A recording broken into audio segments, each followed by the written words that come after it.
안녕하세요. 안녕하세요. 아르바이트 모집 보고 연락드렸습니다. 네, 반갑습니다. 제가 해야 될 일이 뭔가요?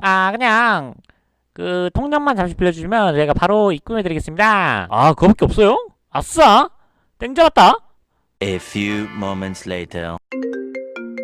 여기 경찰서입니다. 보이스피싱 범죄가 연루되었으니 내일 2시까지 경찰서로 와주기 바랍니다. 안녕하세요. 며칠 전에 이 기사를 보신 적 있으신가요? 보이스피싱 한 번 정도는 전화 또는 이메일, 문자 등을 받아보신 경험이 있을 겁니다. 누구나 한 번 정도는 경험할 수 있는 보이스피싱, 통장 및 카드 등을 대여한 피해자 입장과 돈을 실질적으로 보냈던 피해자 입장에서 보이스피싱과 관련한 영상을 준비하였습니다. 영상을 보시고 보이스피싱에 대해 궁금하신 점 등을 댓글로 남겨주시기 바랍니다. 우리나라에서 가장 흔히 일어나고 가장 조심해야 할 범죄 중 하나가 사기입니다. 사기의 유형은 점점 더 진화가 되고 심지어 전화 한 통 또는 휴대전화 불법 앱을 통하여 금전적인 이득을 챙기는 범죄 집단이 늘어나고 있습니다. 보이스피싱을 막기 위한 여러가지 정책들이 시행되고 있지만 현재까지도 많은 분들이 보이스피싱으로 인하여 피해를 보고 있습니다.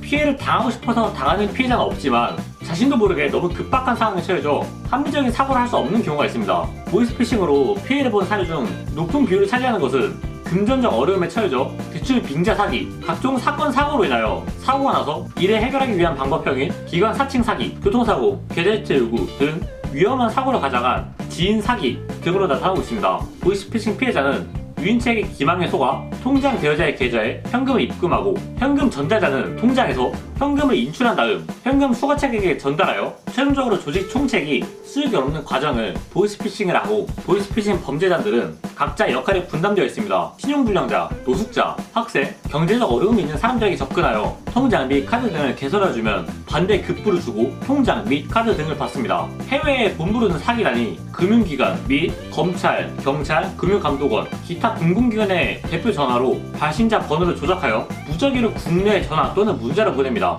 금융기관 및 검찰, 경찰, 금융감독원 등 공공기관에 사칭하는 자가 개인정보 유출, 범죄사건 연루 등의 명목으로 피해자의 개인정보 또는 금융거래 정보를 탈취하고 계좌 보호 조치 또는 범죄 혐의 탈피 등 명분하에 사기 계좌로 이체를 유도하거나 피해자로부터 편취한 정보로 공인인증서를 재발급받아 사기범이 직접 이체를 하고 점조직으로 이루어진 현금 인출책이 송금자의 계좌를 입금하면 송금책이 환치기 등의 방법으로 범죄 집단 본부로 송금을 합니다. 보이스피싱 피해자는 위 보이스피싱에 관련된 자들을 고소하여 관련자들이 처벌을 받게 할 수 있습니다. 보이스피싱은 기망행위로 타인의 재산을 편취하는 사기 범죄 중 하나로 대부분 형법상 사기죄가 적용됩니다. 또한 사안에 따라 컴퓨터 등 사기 이용죄나 공갈죄 적용이 가능하며, 또한 보이스피싱은 집단적 범죄로서 처벌이 강화돼 범죄를 목적으로 하는 단체를 조직하거나 이에 가입한 경우로서 범죄단체 조직들을 처벌을 받을 수 있습니다. 보이스피싱을 당한 피해자는 억울한 마음에 고소장과 함께 피해자에 대한 강력한 처벌을 원하지만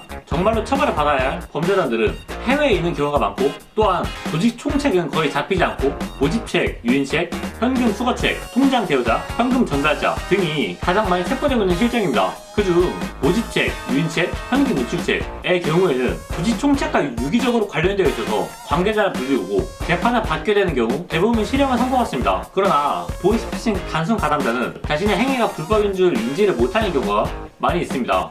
경제적으로 어려움에 처한 현실에 반대 급부를 받기 위하여 한 행위, 즉 돈을 송금해주거나 현금으로 인출해 전달하는 행위를 하는 것은 이미 사기 방조죄에 해당됩니다. 따라서 보이스피싱 단순 가담자 또는 다른 보이스피싱 피해자라 하더라도 보이스피싱 범죄단의 사기 행위를 용의에게 돕는 행위를 하였다면 사기 방조죄에 대한 처벌을 피하기 힘듭니다. 통장 대여자의 경우 자신의 통장을 보이스피싱 조직에게 빌려주고 통장값만 매달 지급받는 것이어서 초범의 경우 벌금형 또는 집행유예가 선고될 가능성이 있습니다. 그리고 현금 전달자도 통장에서 인출하여 현금을 현금 수거책에게 전달하는 것 뿐이라서 초범의 경우 벌금형 또는 집행유예가 선고될 수 있습니다. 그러나 단순 가담자가 정상 참작 또는 감형을 받기 위해서는 경찰 수사 단계 또는 공판 단계에서 적극적으로 단순 가담자임을 증명하는 것은 물론 정상 참작 사유와 그에 따른 정황 수집, 증명자료 등을 확보하고 생계형 불법행위로서 재범의 여지가 없고 진심으로 반성하고 있다는 점 및 피해자와 합의 또는 피해 금액을 공탁한 점